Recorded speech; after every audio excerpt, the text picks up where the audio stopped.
Hello everyone, welcome to my channel the sociologist. तो बहुत सारे स्टूडेंट्स की तरफ से इंक्वायरी आ रहा है कि इस बार का कट ऑफ कितना जाएगा जेएनयू सोशियोलॉजी का, क्योंकि पेपर तो पिछले साल की तुलना में बहुत ज़्यादा डिफ़िकल्ट आया है और स्टूडेंट्स ने बहुत सारे नेगेटिव मार्किंग भी करा है। तो गाइज, मैं और मेरी टीम ने काफ़ी एफर्ट करने के बाद एक कट ऑफ प्रिडिक्ट करने का एफर्ट किया है। Most likely I am very much sure कि कट ऑफ इसके अराउंड ही होगा। कट ऑफ को प्रिडिक्ट करने के लिए मैंने अराउंड 70 स्टूडेंट्स से कम्युनिकेट किया है कि उनके कितने स्कोर्स आ रहे हैं। इसके अलावा पिछले साल जेएनयू सोशियोलॉजी की जो सेकंड टॉपर है सियोली, उसने भी काफ़ी इनपुट्स दिए हैं क्वेश्चंस को देखने के बाद। हम सभी ने हर एक क्वेश्चन को एनालाइज किया है कि इसमें कितने स्टूडेंट्स से मिस्टेक्स हो सकते हैं। तो सबसे पहले मैं आता हूं कि पिछले साल का कट ऑफ कितना था, फिर मैं देखूंगा कुछ क्वेश्चंस को जो इस साल आए हैं और वो पिछले साल के सिंपल क्वेश्चन से क्यों डिफिकल्ट है और इसके क्या कॉन्सिक्वेंस होंगे। लास्ट में मैं कट ऑफ बताऊंगा। एंड यस गाइज, ये सब करने में हमें बहुत सारा टाइम और एफर्ट लगता है, तो प्लीज मेरे चैनल को लाइक और सब्सक्राइब करो। तो आते हैं सबसे पहले लास्ट ईयर के कट ऑफ पे। तो गाइस, अगर लास्ट ईयर जेएनयू सोशियोलॉजी का कट ऑफ देखते हैं तो जनरल कैटेगरी के लिए it was 92%, which is equivalent to 276 mark. It's a quite high cut off by any standard. 92% किसी एंट्रेंस में कहां होते हैं। लेकिन गाइस, ऐसा क्यों हुआ था? क्योंकि क्वेश्चन बहुत सिंपल आए थे, राइट? तो जनरल के बाद ईडब्ल्यूएस और ओबीसी का कट ऑफ 86.6% था, जो कि 260 मार्क्स आया।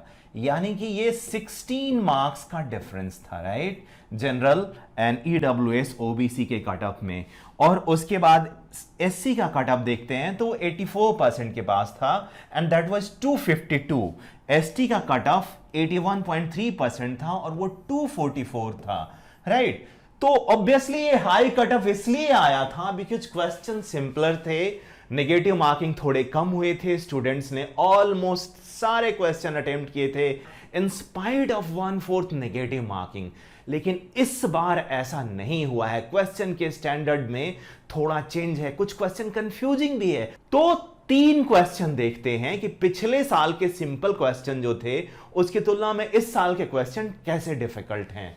तो ये एक क्वेश्चन है जिसमें इस क्वेश्चन में ये पूछ रहे हैं कि which of the following could be associated with phrase cyberification of society. So cyberification of society, ये टर्मिनोलॉजी को मैंने भी जस्ट 2 महीने पहले पढ़ा है। Though I am a PhD scholar from JNU. मैंने अपने गाइड से बात किया, obviously he is a professor in JNU.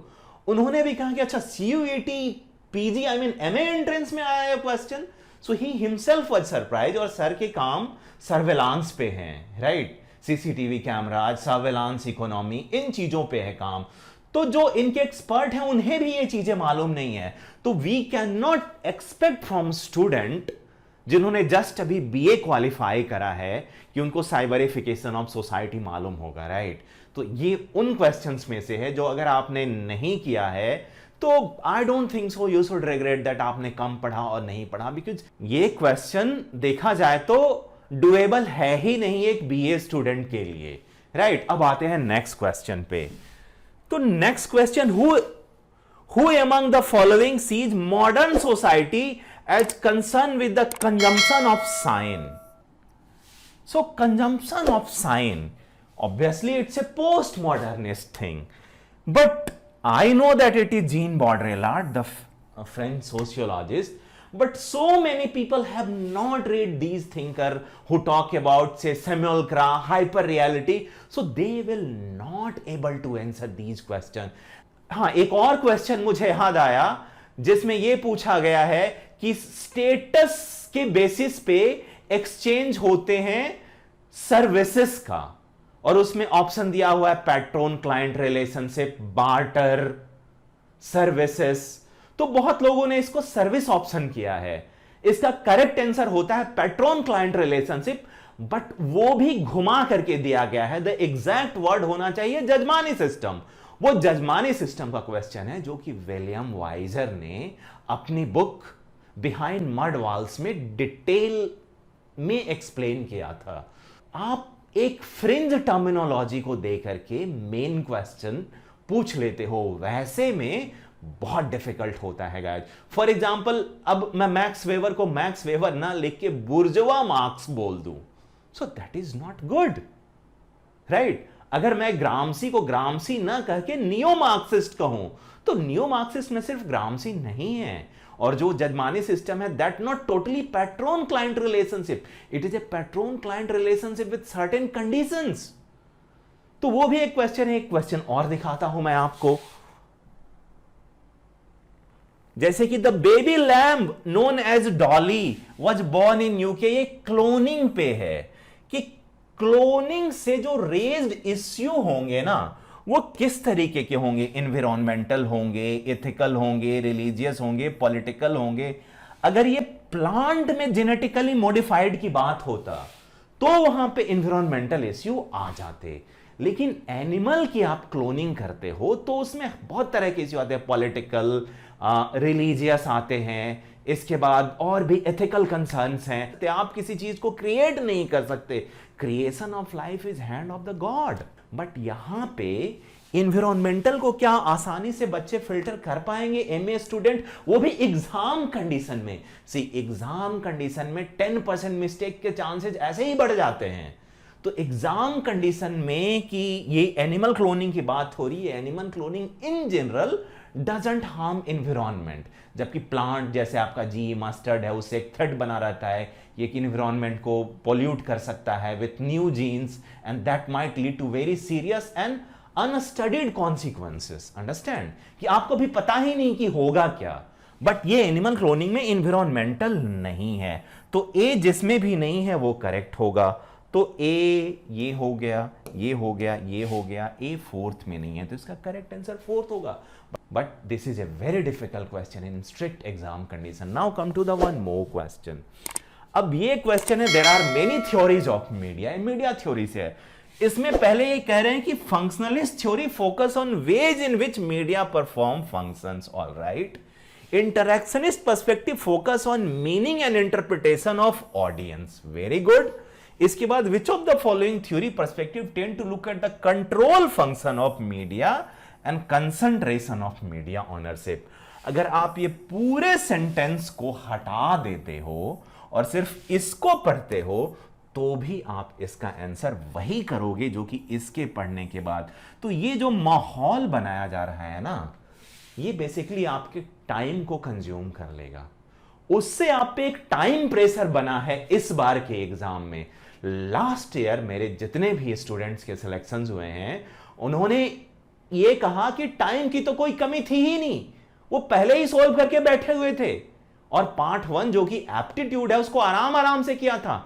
इस बार लोगों ने जो ढंग से सोशियोलॉजी अटेम्प्ट कराया, उनको एप्टीट्यूड में पूरा टाइम ही नहीं मिला, अंडरस्टैंड। और एप्टीट्यूड में टाइम नहीं मिलने का असर यह होगा कि जेएनयू का कटअप तो जाएगा ही जाएगा, जेएनयू तो सिर्फ डोमेन को कैलकुलेट करता है, लेकिन डीयू के कटअप और भी ड्रॉप करेंगे, बीएचयू के कटअप और भी ड्रॉप करेंगे। अच्छा, बीएचयू की एलिजिबिलिटी बड़ी इंटरेस्टिंग है।